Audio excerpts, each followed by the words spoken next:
اسلام قبول کرنے سے کئی سال پہلے حضرت عمر بن خطاب رضی اللہ تعالیٰ عنہ ایک دفعہ تجارتی قافلے کے ساتھ مال لے کر مکہ سے شام گئے۔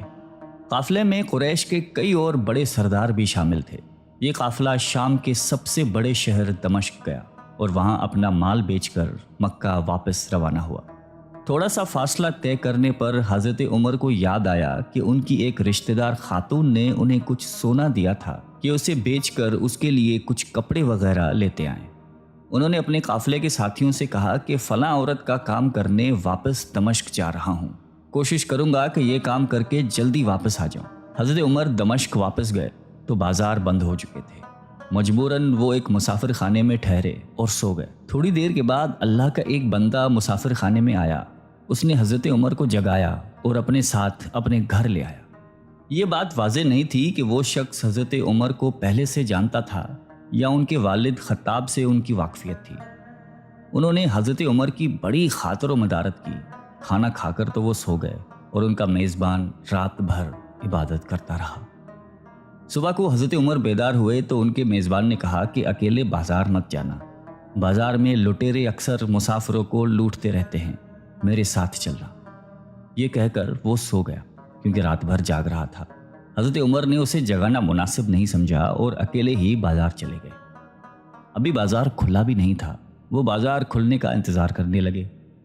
کچھ دیر کے بعد ایک عیسائی پادری اپنے نوکروں کے ساتھ آیا اور حضرت عمر کی طرف اشارہ کر کے اپنے نوکروں کو حکم دیا کہ اس شخص کو پکڑ لو، یہ گرجے کا کام بہت اچھی طرح سے کر لے گا۔ اس زمانے میں حضرت عمر بڑے تنومند پہلوان تھے۔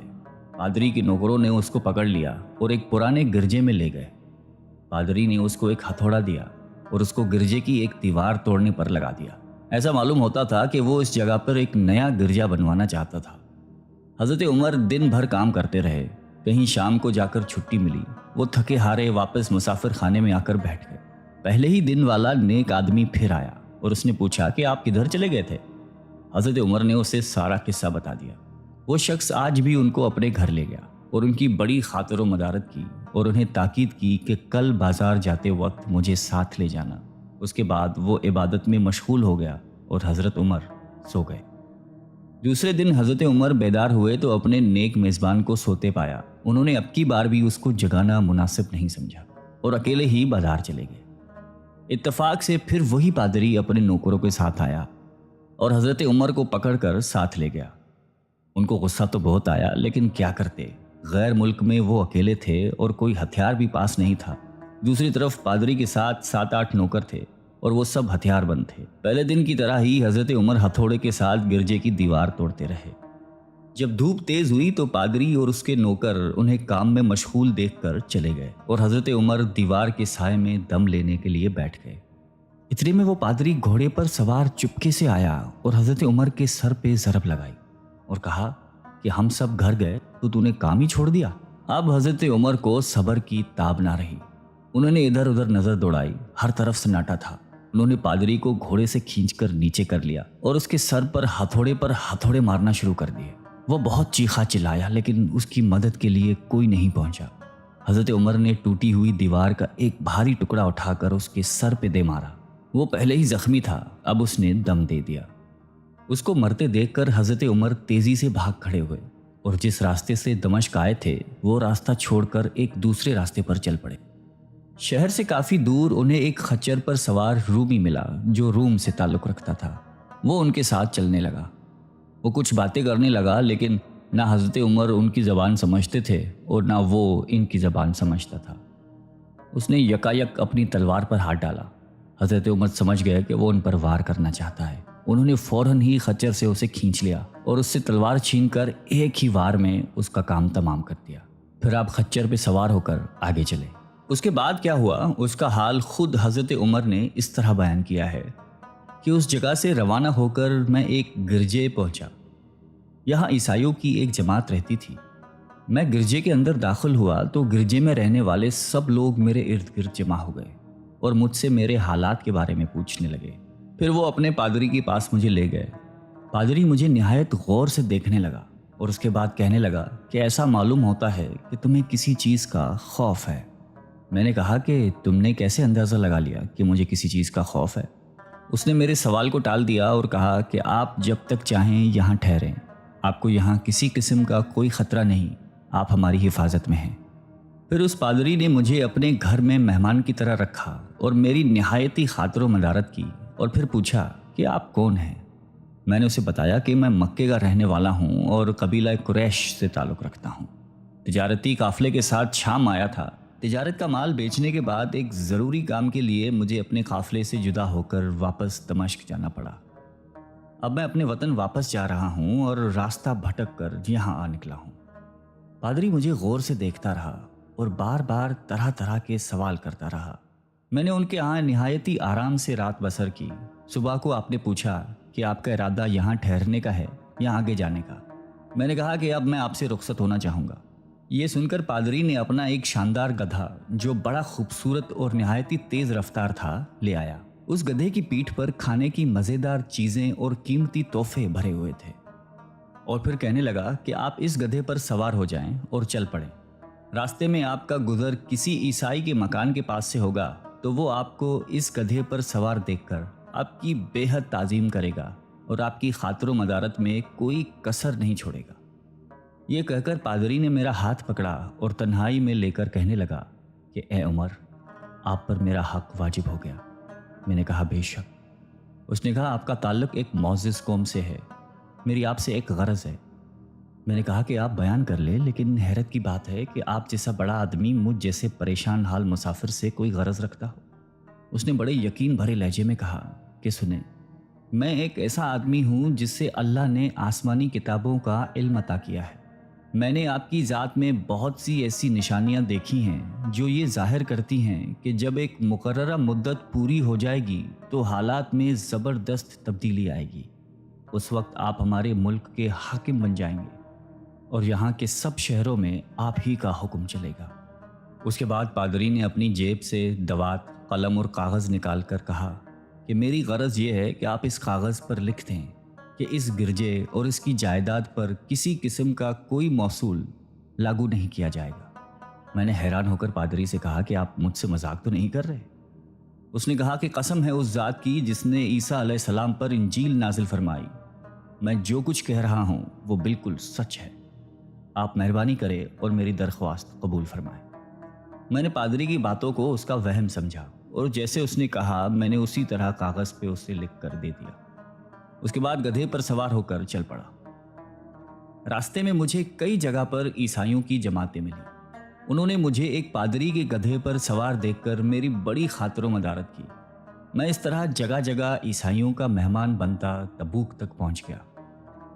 اللہ کی شان، جس تجارتی قافلے کے ساتھ میں گیا تھا وہ کافی دیر میرا انتظار کرنے کے بعد اسی جگہ سے چل پڑا تھا جہاں میں نے اسے چھوڑا تھا، اور اب تبوک میں ایک کنویں کے قریب ڈیرا ڈالے ہوئے تھے۔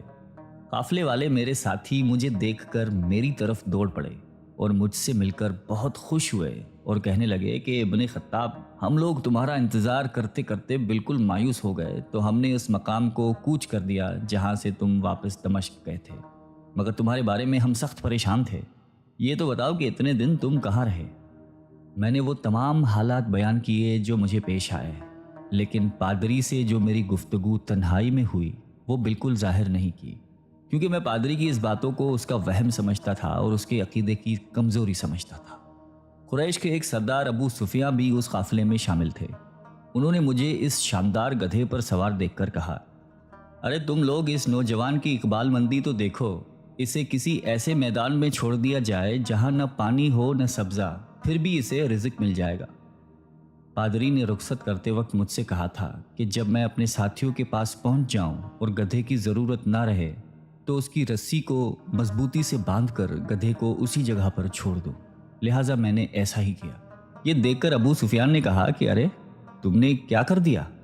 گدھے کو ایسی جگہ پہ چھوڑ دیا جہاں پہ چور اچکے اور درندے اکثر گزرتے رہتے ہیں۔ میں نے کہا اس کے مالک نے مجھے ایسا ہی کرنے کی ہدایت کی تھی، وہ اس کی عادتوں سے زیادہ واقف ہے۔ اب وہ جگہ گدھے والا کنواں کے نام سے مشہور ہے۔ وہاں سے روانہ ہو کر ہمارا قافلہ مکہ پہنچا۔ میری اور پادری کے درمیان جو گفتگو ہوئی تھی وہ مجھے بھلائے نہ بھولتی تھی۔ پہلے تو کئی دن تک میں نے اسے اپنے دل میں ہی رکھا، پھر مجھ سے ضبط نہیں ہوا اور یہ راز میں نے اپنے رشتہ دار خاتون کے سامنے ظاہر کیا جس نے مجھے سونا دیا تھا۔ وہ بڑی عقلمند خاتون تھی. اس نے مجھ سے کہا کہ اے ابن خطاب، میں تمہارے بچپن ہی سے تم میں اچھی نشانیاں دیکھ رہی ہوں. جب تم بہت چھوٹے بچے تھے تو میں نے ایک دفعہ خواب میں دیکھا کہ تم لمبے ہوتے جا رہے ہو اور تمہارا قد اتنا لمبا ہو گیا ہے کہ اس نے آسمان کو چھو لیا ہے. یہ دیکھ کر میں نے خواب میں کہا کہ ارے یہ میرے بچے کی کیا حالت ہو گئی ہے. کسی نے کہا کہ یہ لڑکا دنیا اور آخرت میں بھلائی پانے والا بنے گا.